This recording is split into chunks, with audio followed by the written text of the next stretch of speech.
blindfolds removed and they're off. Frizzanti was not by any means the best away, and the breaking point is coming with Funfair Wayne. So just about two equal groups. Seal of Approval is heading over towards the far side, and in the early strides, well, obviously equal in number, Hidden Dragon is prominent on the near side in company as well with the other dragon, Compton, who shows up. Over on the far side, Smoking Bow is amongst those that show good speed. Fire Up the Band's not too far away on that far side group as well as they approach 3.5 furlongs. So over on the far side, up front, Smoking Bow with Talbot Avenue and Nahi with Corridor Creep at the cheek pieces. Only Time Would Tell with Hits Only Money. Seal of Approval towards the rear of that group. Fire Up the Band in the checks with the red cap. Meanwhile, over on the near side, Hidden Dragon is still really prominent there. Funfair Wayne is also quite well to the fore as they approach the 2. Vandalin, the white sheepskin noseband. Frizzanti, the red sleeves. Needs Luck, Jamie Spencer, as they approach the final furlong and a half. Wide across the course, Hidden Dragon under the stand side, still pretty handy. Over on the far side, Corridor Creeper leads there with Fire Up the Band and Fantasy Believer. The far side, I think, just have it. Seal of Approval, the green jacket. Red cap, Fire Up the Band. White jacket of Fantasy Believer. Quito through the middle has won the Ayr Gold Cup. Quito gets there in the final bound. A delighted Tony Culhane from Seal of Approval, Fire Up the Band and Fantasy Believer. The low numbers have filled the first 4 places in the Ayr Gold Cup. Quito weaving amongst horses. Tony Culhane beforehand was really worried about his draw before yesterday, and you can see how much it means to him, and I think it was because it was such a heady ride. He had to become between horses, and he has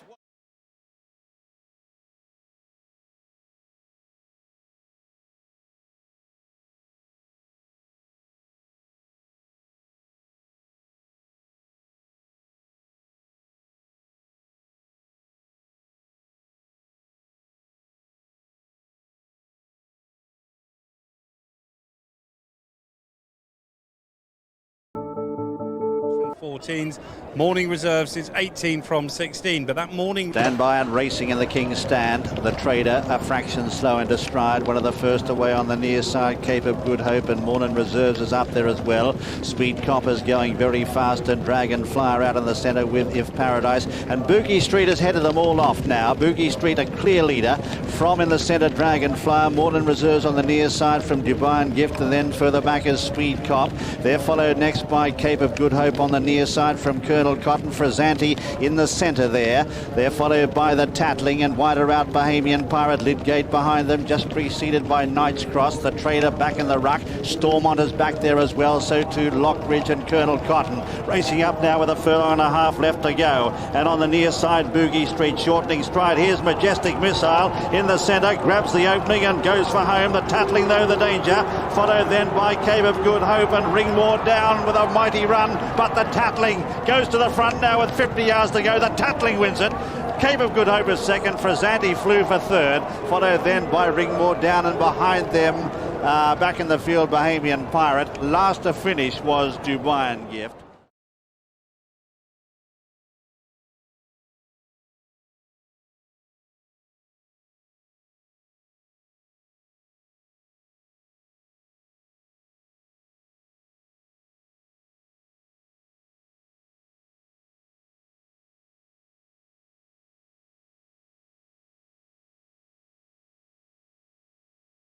Lives of his proud owners Jim Edgar and Les Donaldson, who sat down to reminisce about the glory years with their beloved Royal Ascot.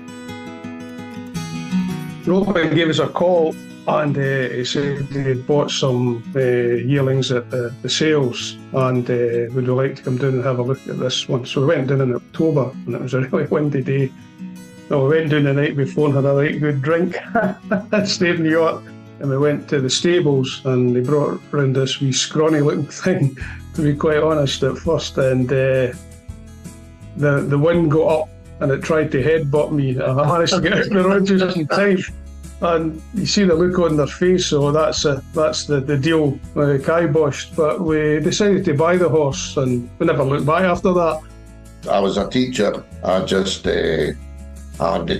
wasn't able to go to very many things, but I afford it, and thanks to Jim, I was able to then become a half owner with Royal Ascot with him. And when I took early retirement, little did I think at 55, when I took early retirement, I would have the life that I had, and that was all through Royal Ascot. and where we went all over the world.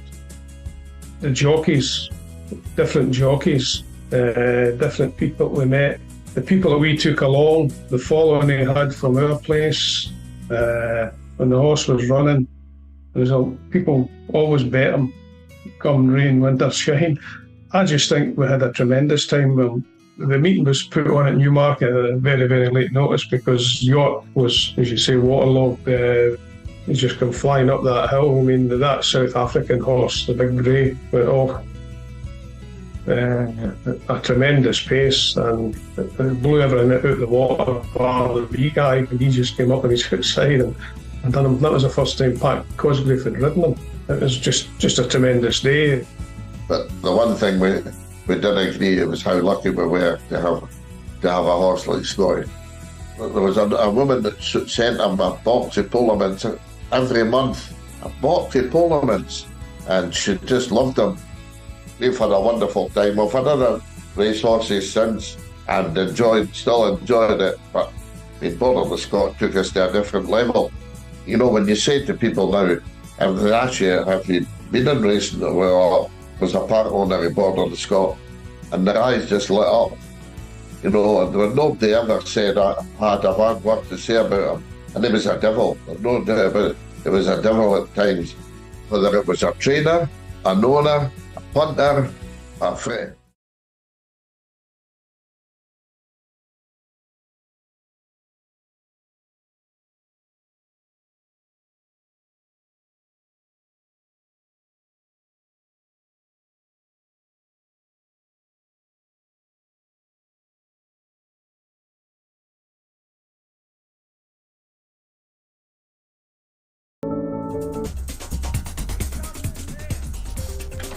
And Gates are back, and Airwave has completely missed the kick there. Airwave loses valuable ground, and they're going to be flying off because Repertory and Speed Cop, they both scorch grass. In third is Sadad, then Acclamation in the spots, out wide Peace Offering, Cotton House, and Airwave is going to have to pass them all to win, and she trails by 8 or 10 lengths. It's an enormous amount of ground to make up in a 5-furlong sprint, passing the 3, Repertory like the wind, Sadad well poised, the blue and white jacket, then Speed Cop over on the rail, Acclamation coming there, Peace Offering, Airwave is picking up, she's beginning to gather them back now as they enter the final quarter mile. Cotton House can't go with them, Repertory from Sada, Airwave's cutting through the pack like a knife through butter here. This is a tremendous performance. She's come cruising up as they race inside the final furlong. Airwave challenging Repertory, then Acclamation and Sadad, and Airwave now begins to kick away. She lost 6 or 7 lengths at the break and is absolutely hammering them. Airwave, a brilliant win in the Temple. In second, Repertory, Acclamation back in third, followed then by Sadad and Pete.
Group 1 Dali July Cup Asset breaking out pretty fast.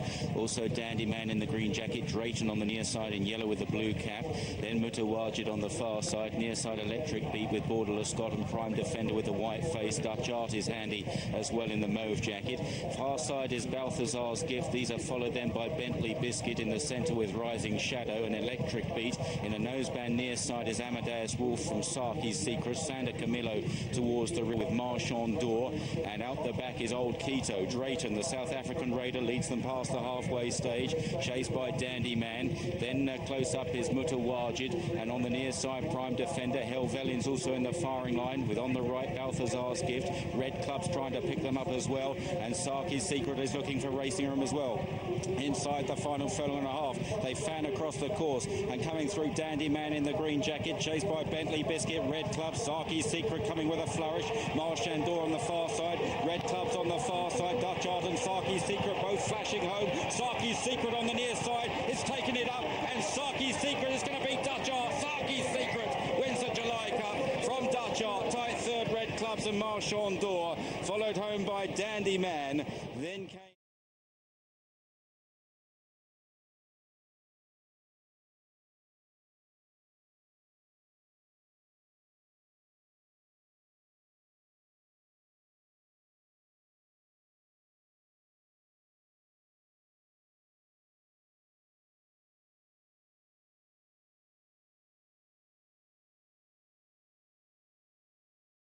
Top editions, and they're racing. Quito was the first to begin. Balthazar's Gift drops out towards the rear early, and Amadeus Wolf is showing plenty of dash and company there with Miss Sally up over on the far side.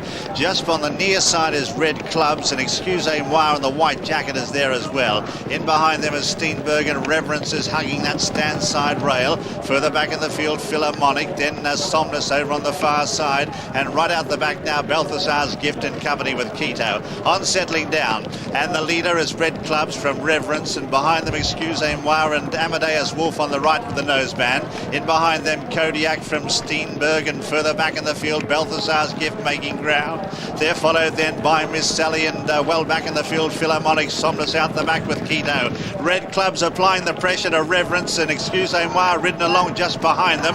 Amadeus Wolf is further back in the field from Kodiak. They run up now with just over a furlong to go. Red Clubs and Reverence, the mudlark on the stands rail from Red Clubs, and Excusez-moi and Amadeus Wolf. It's Reverence on the stands rail is going to see out the 6 furlongs here.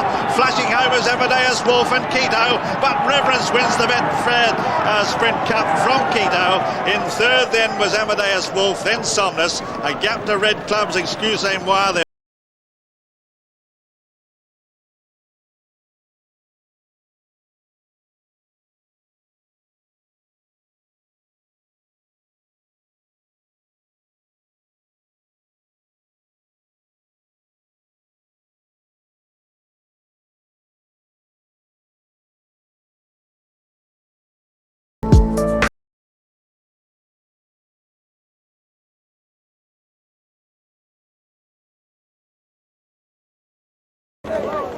They stand, and they're racing.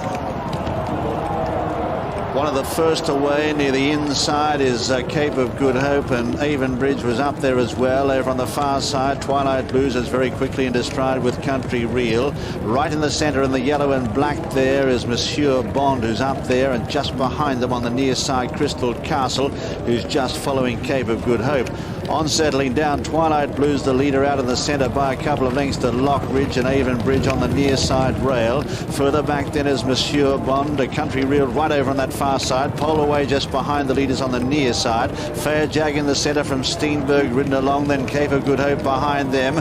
Further back in the field then is Ashdown Express right over on the far side. Airwave behind them with the red cap, now starting to weave a way through, followed by Bahamian Pirate. Anybody's race now as they come up with a furlong and a half left to go in the Golden Jubilee. Avonbridge and Fair Jag on the near side from Country Reel. Ashdown Express, Airwave trying to get through from Cape of Good Hope, and Crystal Castle now produced on the near side. Fair Jag is the leader with 100 yards left to go. Crystal Castle flying now, close home with Cape of Good Hope, but Fair Jag has just got there.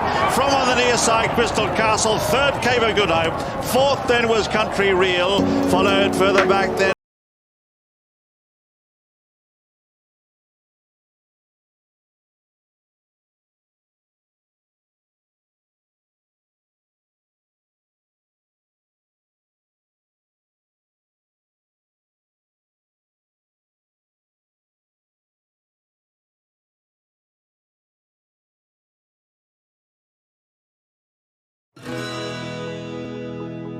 In this episode of After the Finish Line, we're at the British Racing School to speak to Grant Harris about Kingsgate Native, a former Group 1 winning sprinter who now teaches future jockeys how to ride. So I think Kingsgate Native is an exceptional horse because he didn't run in a maiden. I think he ran for the first time at Ascot in the Windsor Castle, came second. He came second in the Molecombe. He then won the Nunthorpe and was then second in the Labbe as a 2-year-old. As a 3-year-old, he then won the Golden Jubilee at Ascot and then retired to Cheveley Park. Things didn't work out for him there at stud, so Cheveley Park gave him back to Sir Michael Stout and then latterly Bob Cowell, where he ran, I think, for about another 8 years, and he retired in 2016. So through my previous job, I got to know Chris and Annie Richardson quite well, and our chairman here, Martin Mitchell, who used to work at Tattlesall's, he's a very good friend of Chris and Annie's, and we've been trying to get a better standard of horse here. So we made some inquiries, and we were very, very lucky to secure him. So he'll go out once a day, and then like all the horses, he'll have a break. Generally in the summer, we try and give all the horses a break, but he'll be ridden once a day by the young people that come here to learn to ride. I think he loves his job.